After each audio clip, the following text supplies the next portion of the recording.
ఇంట్లోనే ఏ chemicals use చేయకుండా beetroot పౌడర్ని ఎలా తయారు చేసుకోవాలో చూద్దామండి. ఇదైతే స్కిన్కి చాలా మంచిది. రెగ్యులర్గా రాసుకోవటం వల్ల స్కిన్ గ్లో అయితే బాగా వస్తుంది. ఫస్ట్ ఒక 2 బీట్రూట్ తీసుకొని వీటిని చెక్కు తీసేసి సన్నటి ముక్కల్లా కట్ చేసుకొని మిక్సీ జార్లో వేసుకొని కొంచెం వాటర్ యాడ్ చేసుకుంటా దీన్ని ప్యూరీ లాగా చేసుకోవాలంటే పేస్ట్ లాగా చేసుకోవాలి.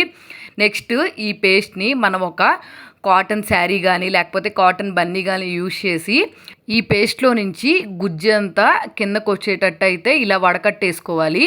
వడకట్టుకున్న తర్వాత మనం దీన్ని తీసుకొని వెళ్ళి గ్యాస్ స్టవ్ మీద పెట్టుకోవాలి. గ్యాస్ స్టవ్ మీద పెట్టుకొని ఒక 15 మినిట్స్ తర్వాత ఇట్లాగా రసం అంతా చిక్కబడేంత వరకు ఉంచుకోవాలి. ఇది చల్లారిన తర్వాత మనం ప్లేట్ తీసుకొని ప్లేట్లో ఒక 3 గరిటెలు బియ్యపిండి అయితే తీసుకున్నాను. ఈ బియ్యపిండికి ఎంతైతే వాటర్ అవసరం పడతాయో అంటే ఇందాక మనం బీట్రూట్ని ఉడకబెట్టుకొని ఉంచుకున్నాం కదా ఆ వాటర్ని దీంట్లో మిక్స్ చేసుకుంటా చూసుకోవాలి. ఎక్కువ మిక్స్ చేసామంటే జావ అయిపోతుంది. చూసుకొని మిక్స్ చేసుకోవాలి. ఇది ఇలా పొడి పొడిలాడుతూ రావాలి. దీన్ని ఒక 1 డే మొత్తం ఎండలో ఎండబెట్టాలి బాగా. దీన్ని ఎండలో ఎండబెడితేనే 1 ఇయర్ వరకు మనకి స్టోర్ ఉంటుంది. ఇట్లాగ ఎండబెట్టిన తర్వాత దీన్ని మెత్తటి పౌడర్ లాగా మిక్సీ చేసేసుకొని మనము స్టోర్ చేసుకున్నాం అనుకోండి 1 ఇయర్ అయితే స్టోర్ ఉంటుంది. దీన్ని ఫేస్కి కానీ హ్యాండ్స్కి కానీ అప్లై చేసుకోవచ్చు. వీడియో నచ్చితే సబ్స్క్రైబ్.